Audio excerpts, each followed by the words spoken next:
Hello and welcome. You're here for the advanced course, Creating Photorealism from Prompting.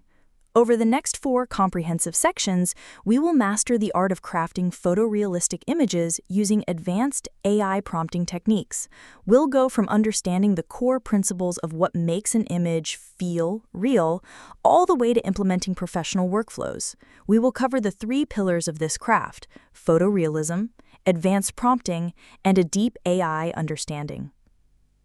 My name is Sakura Swann, and I am an AI imaging specialist. My expertise is in photorealistic rendering and AI prompt engineering, with years of experience in visual effects and digital creation. I've designed this course to be more than just a list of commands.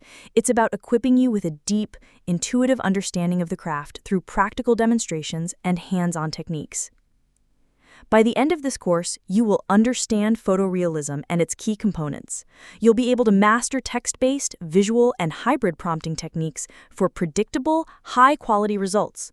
You'll know the advanced techniques, from high-resolution rendering to the subtle details that create perfect realism.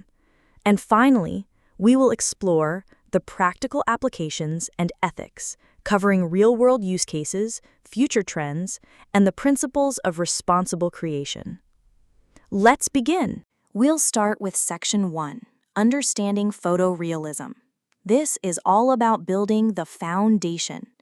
We will define photorealism, understand its roots, and see its transformative impact across major industries, covering its definition and characteristics, its history and evolution, and its applications and impact. So what is photorealism? It's about understanding the core elements that make an image truly photorealistic. We can break this down into the 3 pillars of photorealism. The first pillar is realistic detail. This is the micro-information that your brain expects to see in the real world. The texture of skin, tiny scratches on metal surfaces, or the subtle fraying on the edges of fabric. The second is accurate lighting. This is all about how light interacts with objects, the direction it comes from, the softness of the shadows it casts, how it reflects on wet surfaces, and the ambient light that fills in the dark corners of a room. The third pillar is true-to-life colors. This means respecting color temperature, understanding the difference between the warm orange glow of an old light bulb versus the cool blue light of an overcast day. Let's look at a practical example to lock this in. Here we have a rusty can. To understand it, we apply our 3 pillars. For realistic detail, notice the tiny flakes and the pitting of the metal. For accurate lighting, see the bright highlight where the sun hits it directly and the soft shadow it casts. And for true-to-life colors, observe the deep oranges and browns of the rust decay against the cool blue of the original paint. Training your eye to analyze images at this level of detail is the foundation of mastering AI photorealism. Now, photorealism in computer graphics has been a decades-long quest. The journey to realism evolved from simple wireframe models to today's indistinguishable AI renders, with each technological breakthrough dramatically reducing the time required while improving quality. Let's look at the timeline of advancement. The 1970s and 80s were the early foundations, with the first 3D rendering algorithms and wireframe models. They were revolutionary, but extremely limited and time-consuming. Think of the visuals in films like Tron, or the famous Utah Teapot computer model. The 1990s brought advanced rendering, with the introduction of ray tracing and CGI in films. Pixar's Toy Story was the first fully 3D animated feature film, a landmark achievement built on technology like RenderMan. The 2000s and 2010s saw the rise of photorealistic CGI. Physics-based rendering and global illumination techniques created increasingly realistic images for films like Avatar, utilizing concepts like subsurface scattering to mimic skin. But this still required hours and hours of rendering time. This brings us to the 2020s, the AI revolution.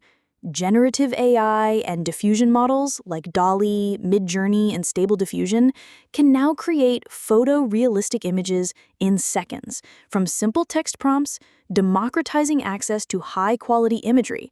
What once took days to render can now be created in seconds with AI. This technology is not just for making art. It is a revolutionary force changing entire industries. Technology is also allowing creative processes that used to be really complex to happen for more people, and now anyone can share their ideas in different ways. Now we move to Section 2, Components of Effective Prompting. It's time to step into the technical craft and learn the science and art of AI prompting for consistently photorealistic results. We will master text-based prompts, visual prompts, and hybrid methods. Let's master text-based prompts. The goal is to go beyond basics, precise technical language. You must use photography terms, lens types, aperture settings, and lighting styles. The AI uses these terms to pull knowledge from its internal database of real photographs. Being specific is how you get predictable, high-quality results. Let's look at a prompt transformation. A basic prompt is portrait of a woman. It's vague and nonspecific. It could generate countless different results. Now look at the advanced prompt. Close-up portrait of a Scandinavian woman in her late 20s, detailed skin texture with freckles, shot on a Leica M11 with an 85mm lens, f2.0 aperture, soft window lighting, movie, atmospheric, film grain. This is specific, detailed, and technically precise. It gives the AI clear direction for a predictable, high-quality result. As a pro tip, try to include these 4 elements in your prompts: subject details, lighting setup, camera and lens, and mood and style. This leads us to the power of hybrid methods, which combines the strength of both text and visuals to give you the most control over your AI-generated images. You upload a reference image to provide composition and style, then you add text instructions to modify elements or change the mood. The result is guided creativity. Let's look at a practical example, transforming a sunny forest scene.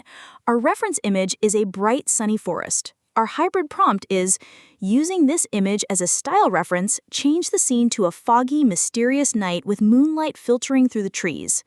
The transformed result is a foggy night forest. We maintain the core structure of the original reference but completely changed its attributes. This gives you precise structural control while enabling powerful style transfers. Now we push the limits. In Section 3, Advanced Photorealism Techniques, we'll explore high-res rendering, understand the AI and machine learning behind the scenes, and apply minute details for real-world authenticity. First, high-resolution rendering. Optimization. Why does high resolution matter? It maintains the illusion of photorealism at any viewing size, allows for printing, and enables post-processing and cropping while preserving detail. Essential tools for this include the built-in Midjourney Upscaler, third-party solutions like Topaz Gigapixel AI, and integrated tools like Adobe Super Resolution. When upscaling, you can use optimization techniques like selective detail enhancement to preserve texture, multi-pass upscaling for better results, and minimal noise reduction to prevent artifacts. A pro tip: always generate at the highest resolution your system can handle, then scale down, rather than starting small and scaling up. Next, let's look at the why of prompting. How do these diffusion models work?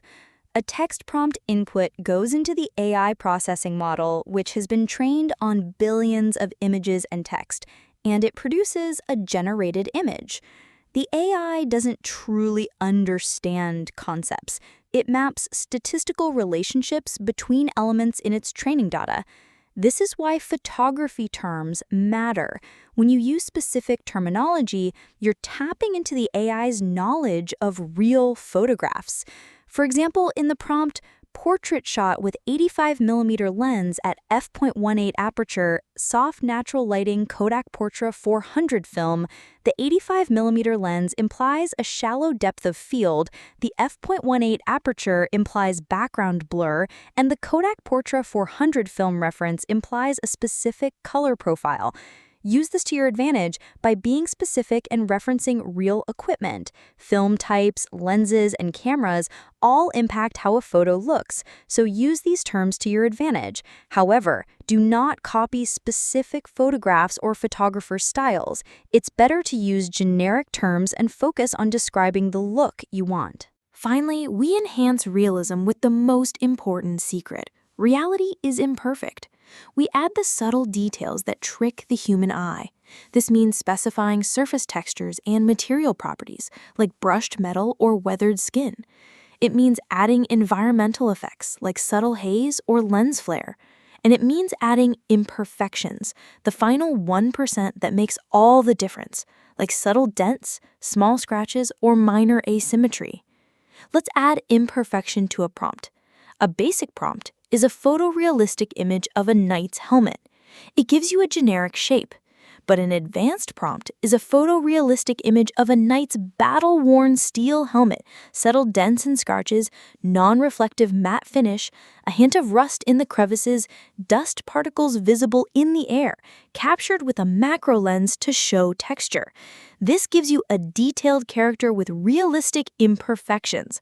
That's not just a helmet, no. That's a story. And that is realism. This brings us to our final section and course wrap-up, where we explore applications, ethics, and next steps. We've seen the current use cases in entertainment, architecture, and automotive design. The future potential is even greater, with video generation, 3D model creation, and physics-based improvements making professional quality imagery accessible to everyone. This also requires us to consider the ethical considerations, the risk of misinformation, the importance of respecting intellectual property, our societal influence, and the need for transparency when identifying AI-generated imagery.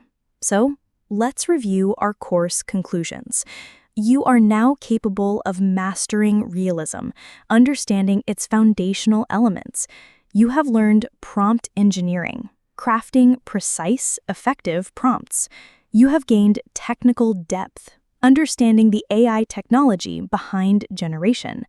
And you have developed artistic intuition, an eye for the imperfections and details that make images truly realistic.